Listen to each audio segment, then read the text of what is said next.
스탈린그라드 근처에 전사자들이 얼마나 많던지 말들이 이젠 주걱물 봐도 놀라지 않는 거야. 보통은 놀라기 마련인데 말은 원래 죽은 사람은 절대 밟고 지나가지 않거든.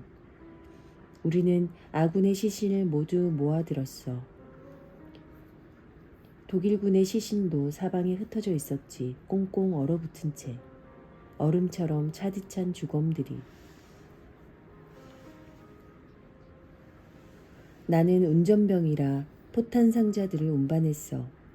운전을 하고 가면 죽은 독일군 병사들의 두개골이 차 바퀴에 깔려 바드득 바드득 부서지는 소리를 냈어. 뼈도 으스러지고 너무 행복했지.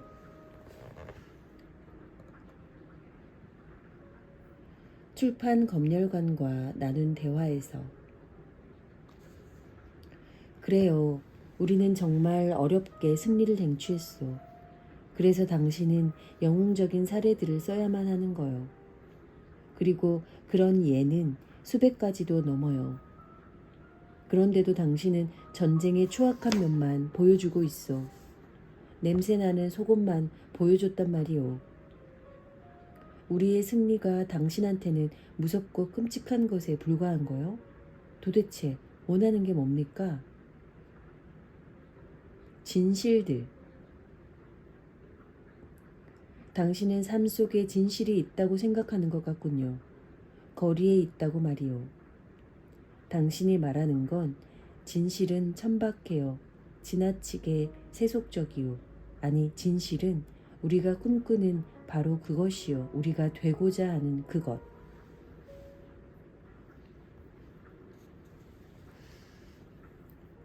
우리는 계속 진격해 들어갔고 첫 번째로 맞닥뜨린 독일인 마을에서였소. 우리는 젊었소. 건강했지. 4년을 여자 없이 지냈소.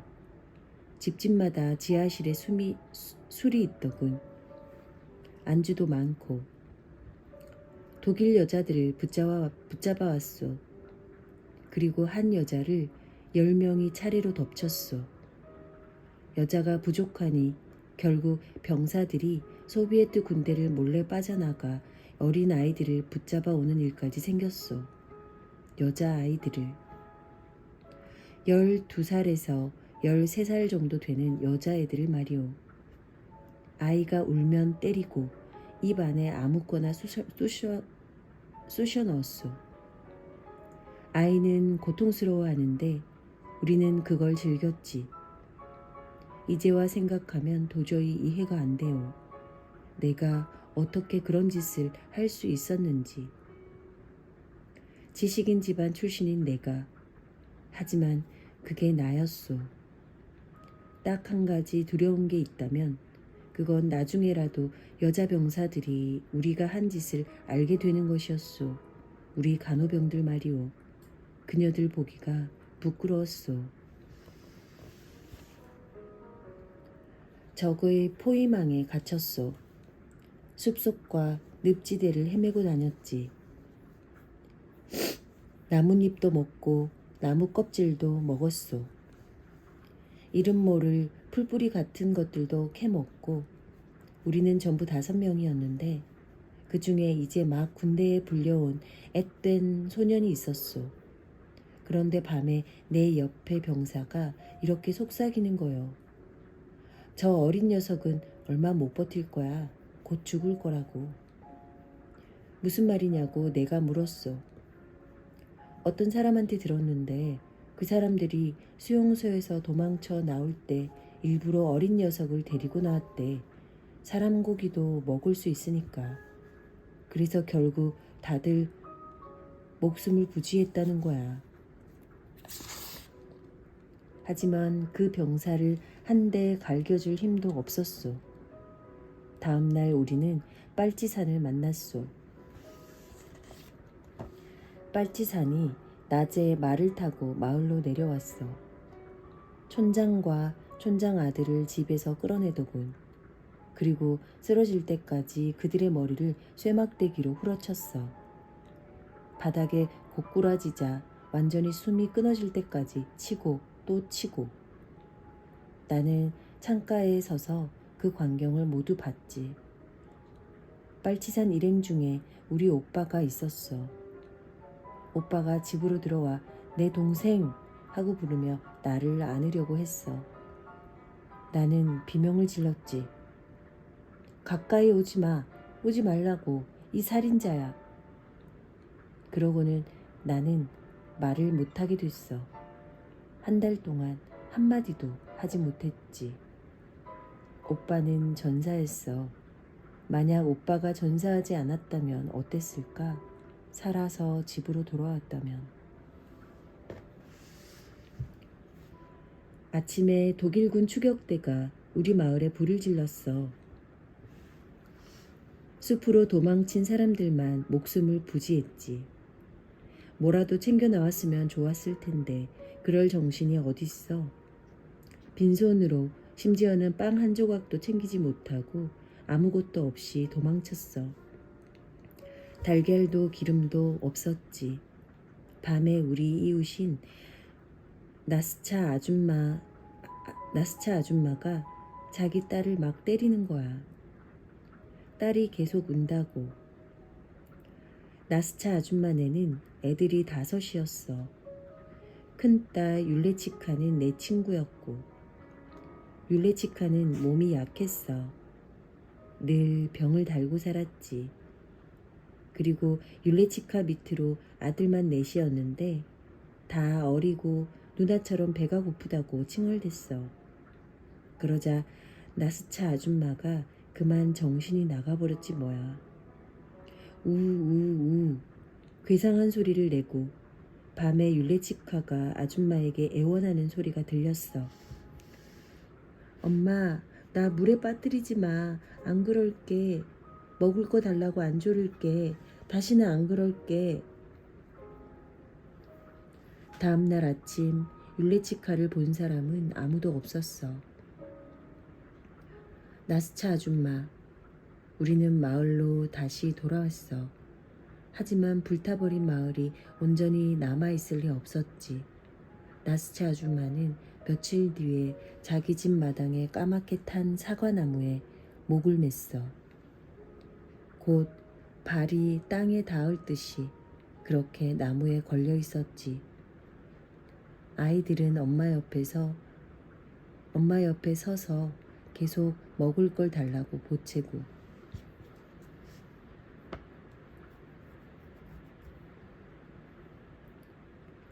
출판 검열관과 나눈 대화에서 그건 사실이 아니오. 유럽의 반을 해방시킨 우리 병사들에 대한 중상 모략이란 말이 외다. 그건 우리 빨치산에 대한 모독이고 우리 민중의 영웅들에 대한 모독이오. 우리는 당신의 그따위 저급한 이야기는 필요하지 않소. 위대한 이야기가 필요하지. 승리의 이야기 말이오. 당신은 우리네 영웅들을 좋아하지 않는 것 같군. 우리의 위대한 사상 역시 좋아하지 않고 마르크스와 레닌의 위대한 사상 말이오. 맞아요. 나는 위대한 사상 같은 건 좋아하지 않아요. 나는 평범한 작은 사람을 사랑하니까요. 내가 지워버린 이야기에서 1941년 우리는 적의 포위망에 갇혀 있었어. 우리 부대에 정치 지도원 루닌이 함께 있었는데 그가 소비에트 병사는 결코 적에게 항복해서는 안 된다는 당의 지령을 우리에게 읽어주었지. 우리에게 포로란 없다. 반역자만 있을 뿐. 이라는 스탈린 동지의 명령이었어. 그러자 병사들이 권총을 꺼내들었어. 그런데 루닌이 말리는 거야. 그럴 필요 없네. 살아야지. 자네들은 젊으니까. 하지만 정작 자신은 총을 쏴 스스로 목숨을 끊었지. 그리고 1943년 우리 소비에트 군대는 계속 치고 올라가는 중이었어. 벨라루스를 지날 때였나? 어린 남자애 하나를 만났어. 웬 아이가 느닷없이 어디 땅밑 같은 데서, 그러니까 지하에서 튀어나오더니 우리에게 달려오면서 소리치는 거야. 우리 엄마 좀 죽여주세요. 죽여주세요. 엄마가 독일군을 좋아했어요. 아이는 잔뜩 겁에 질린 눈이었어. 그리고 바로 아이 뒤를 쫓아 까만 노파 하나가 달려나왔지. 온몸을 검은색으로 휘감은 노파였어. 노파가 성호를 그으며 말했어. 그의 말은 듣지 말아요. 그 아이는 제정신이 아니라오.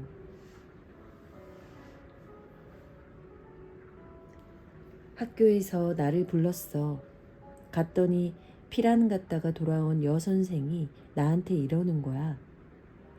어머님 아들을 다른 반으로 옮겼으면 해서요. 우리 반에는 최우수 학생들만 있거든요. 우리 아들도 전부 5점. 5등급 중에 최고 단계, 최고 점수인 5점만 받았는데요. 그건 중요하지 않아요. 어머님 아들은 독일군 치하에서 지냈잖아요. 네, 힘든 시간을 보냈죠. 지금 그 얘기가 아니에요. 독일군 점령하에 있었던 사람들은 전부 의심을 받는 상황이라서. 네? 지금 무슨 말씀을 하시는지 저는 이해가 잘. 우리 애가 독일군 이야기를 반 아이들한테 하고 다닌 모양이야. 게다가 말까지 더듬고. 무서워서 그러는 거예요. 우리 집에 살았던 독일군 장교한테 많이 맞았거든요. 우리 아이가 그 장교 부츠를 닦았는데 마음에 들지 않는다면서 아이를 심하게 때렸어요. 자, 보세요. 지금 어머님 입으로 얘기하시잖아요. 적과 같이 살았다고요. 누가 그 적을 모스크바까지 오게 했죠?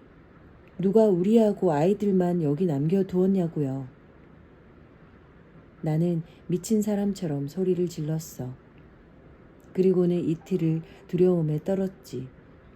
그 여선생이 혹시 나를 당국에 고발할까봐.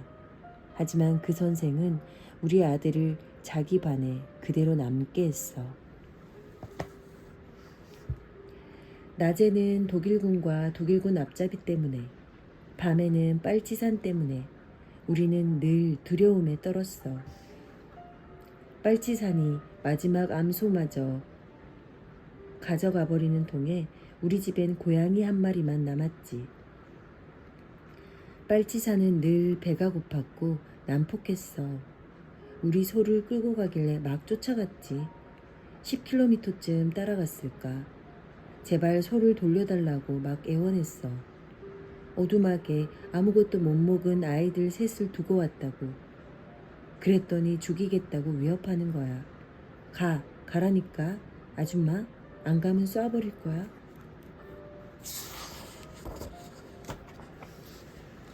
전쟁에 착한 사람이 어디 있겠어. 같은 마을 사람들끼리 죽이는 일도 있었어. 유형살이 갔던 분홍의 자식들이 돌아왔는데 와보니 부모들이 이미 죽임을 당하고 없는 거야. 그러자 독일군 편에 붙어서는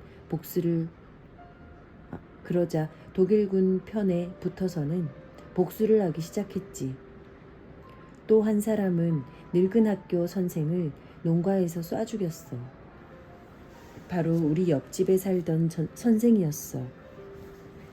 선생이 그 사람 아버지를 고발해서 재산을 전부 몰수당했거든. 그 선생은 열렬한 공산주의자였지. 독일군은 처음에 콜호스를 해체하고 사람들에게 땅을 나눠줬어. 그동안 스탈린 때문에 막혔던 숨통이 트이는 것 같더군. 독일군에게 소장료를 냈지.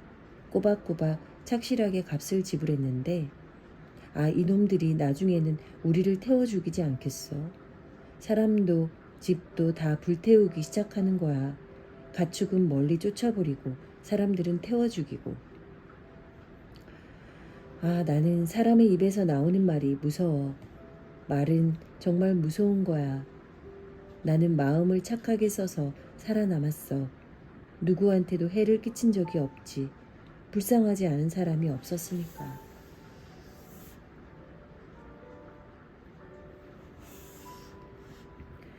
군대를 따라 베를린까지 다녀왔어.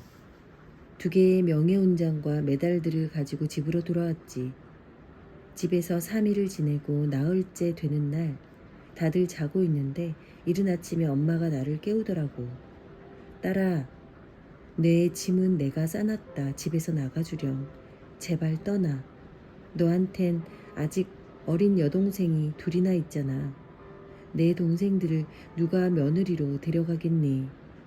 내가 4년이나 전쟁터에서 남자들이랑 있었던 걸 온 마을이 다 아는데. 내 영혼을 위로할 생각은 마. 그냥 다른 사람들처럼 내가 받은 포상에 대해서만 써줘. 전쟁터는 전쟁터지. 사람들 구경하라고 있는 곳이 아니야. 우리는 모두 숲속 공터로 나와 정렬을 하고 둥글게 원을 그리고 섰어. 그리고 그 한가운데로 우리 동료인 미샤와 콜랴가 불려나왔어. 미샤는 용감한 정찰병으로 아코디온 연주가 일품이었지. 콜랴는 부대원 중에서 노래를 제일 잘했고.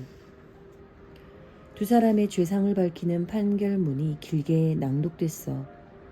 아무개 마을에서 밀주 2병을 요구했고, 밤에는 주인집의 2딸을 성폭행했으며, 또 다른 어느 마을에서는 농부한테 외투와 재봉틀을 강탈해서 술과 바꿔 마셨고, 또 이웃집에서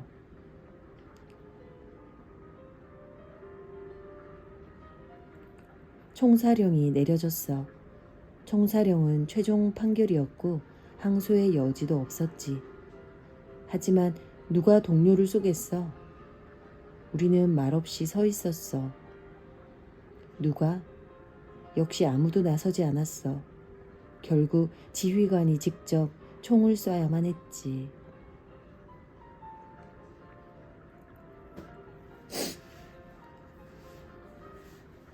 나는 기관총 사수였어. 사람을 참 많이도 죽였어.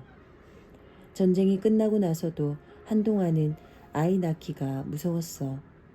그래서 어렵게 아이를 낳았는데 낳고 나니까 괜찮아지더라고. 그렇게 되기까지 7년이나 걸렸지만.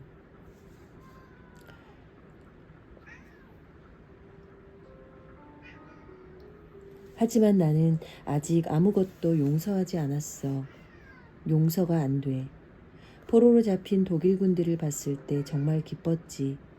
놈들이 처량한 신세가 된 게 너무 좋았어. 발엔 군화도 없이 발싸개만 감고 머리에도 머리수건만 두르고 있는 꼴이 보기만 해도 좋더라고.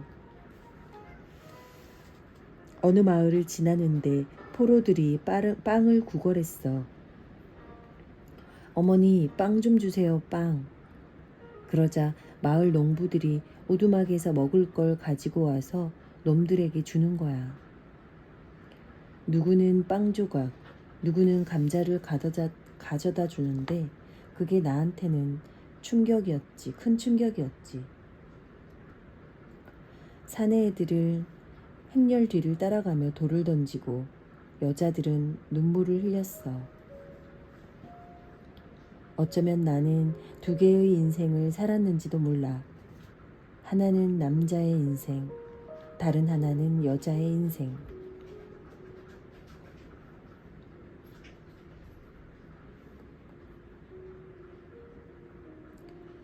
전쟁이 끝나고 사람 목숨은 정말 하찮은 게 돼버렸어. 예를 하나 들어볼까? 한 번은 일을 마치고 버스를 타고 가는데 갑자기 큰 소리가 나더라고. 도둑 잡아라, 도둑. 내 가방. 버스가 멈춰서고 단박에 버스 안이 소란스러워졌지. 젊은 장교가 사내아이 하나를 버스 밖으로 끌어내더니 아이의 팔을 자기 무릎 위에 올려놓고는 총으로 빵!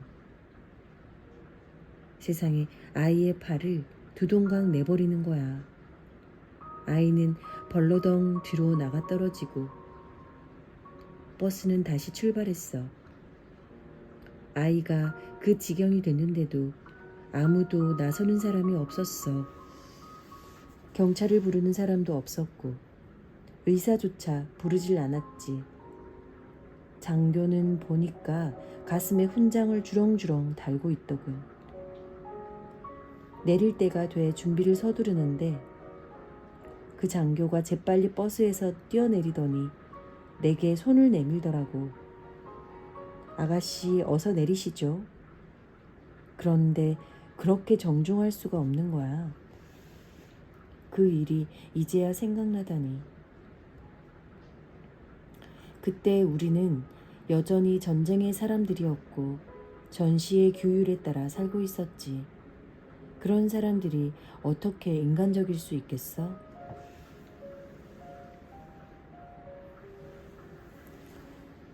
붉은 군대가 돌아왔어.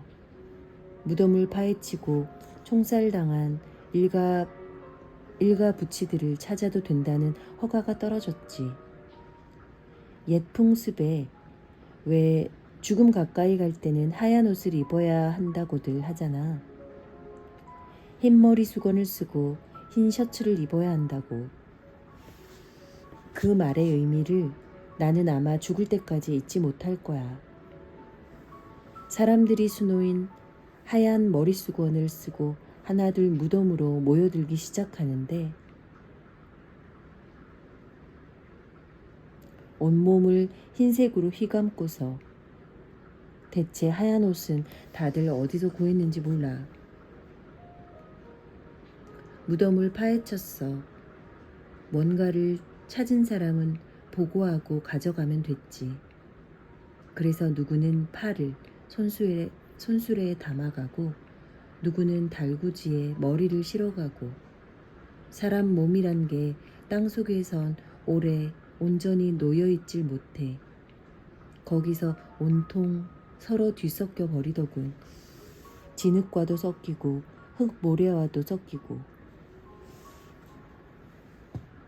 언니 시신은 찾지 못했어. 그런데 원피스 자락 하나가 어디서 많이 본 게 꼭 언니 같은 거야. 할아버지 눈에도 그래 보였는지 가져가서 묻어주자고 하시더라고. 그래서 그 천조각을 가져다가 작은 관에 넣었지. 어느 날 아버지 이름으로 행방불명이라고 적힌 통지서 한 통이 왔어. 다른 사람들은 가족이 전쟁통에 죽었다는 이유로 국가에서 보조를 받는데 엄마랑 나는 마을위원회에서 오히려 기막힌 소리만 들어야 했지. 당신네한테는 어떤 도움도 줄 수가 없어. 당신 남편이 독일 여자랑 살림을 차리고 속편히 살고 있을지 누가 알겠소? 민중의 적인지. 후르쇼프 시대가 되어서야 아버지를 찾기 시작했어. 흐르쇼프란 니키타 세르게예비치 흐르쇼프, 구소련의 정치가로 1953년부터 64년까지 소련 공산당 서기장을 지냈다. 반 스탈린 정책을 펼쳤으며 미국을 비롯한 서방 국가와의 공존을 모색하기도 했다. 흐르쇼프 시대가 되어서야 아버지를 찾기 시작했어. 그리고 40년이 흘렀지. 고르바초프 정권 때에서야 정부로부터 명단에 이름이 없음이라는 연락이 왔어. 하지만 아버지의 옛 전우가 답신을 보내온 덕에 아버지 소식을 알게 됐지. 아버지가 장렬하게 전사하셨다는 소식이었어. 아버지가 마힐료프 전투에서, 마힐료프란 벨라루스 중동부에 위치한 마힐료프 주의 중심 도시, 수류탄을 가지고 탱크 밑으로 몸을 던지셨다는 거야. 엄마가 아버지 소식을 듣지 못하고 돌아가신 게 너무 마음이 아파. 엄마는 변질자의 아내라는 낙인을 아는 채 돌아가셨지. 민중 반역자의 아내. 우리 엄마 같은 분들이 많았어. 다들 진실을 알지 못한 채 돌아가셨지. 아버지 친구분이 보낸 편지를 가지고 엄마 무덤에 다녀왔어. 가서 편지를 읽어드렸어.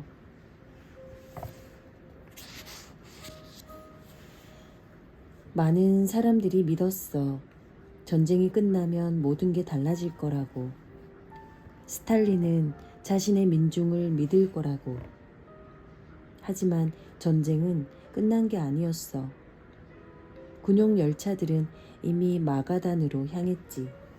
마가단이란 러시아 극동 북부 오호츠크 해안에 위치한 항구 도시. 승전의 주역들을 싣고서 당국은 독일군에게 붙잡혀 수용소에서 지낸 사람들과 독일군 밑에서 부역을 한 사람들을 잡아들였어. 유럽에 갔다 온 사람들도 모두 체포됐고 그들이 유럽에 대해 입을 열 수도 있었으니까. 유럽엔 공산주의자들이 없다고, 유럽의 집과 길들은 얼마나 훌륭한지 모른다고 떠들어대면 큰일이지 않겠어? 유럽 어디에도 콜로스 같은 건 없다고 말이야. 승리를 얻고 나서 사람들은 침묵했어. 전쟁 전처럼 굳게 입을 다물고 두려움에 떨었지. 나는 역사 선생이었어. 내 기억에 의하면 3번인가 그래. 3번 바뀌었던 것 같아, 역사책이. 그래서 3 종류의 역사책으로 아이들을 가르쳤지. 우리가 아직 살아있는 동안 우리한테 물어봐. 우리가 죽고 난 다음에 멋대로 역사를 바꾸지 말고 지금 물어봐. 사람을 죽이는 게 얼마나 어려운 일인지 당신은 모를 거야.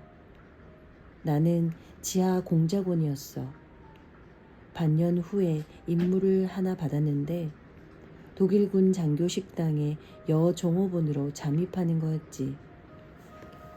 젊고 아름다웠던 나는 잠입하는 데 쉽게 성공했어.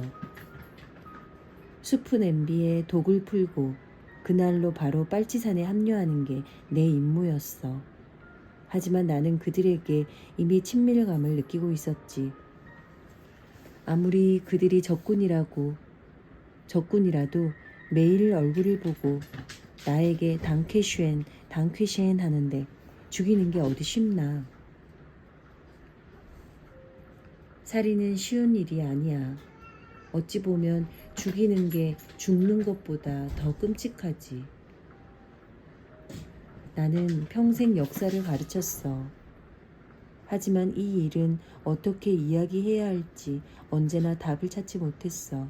어떻게 말을 해야 할지.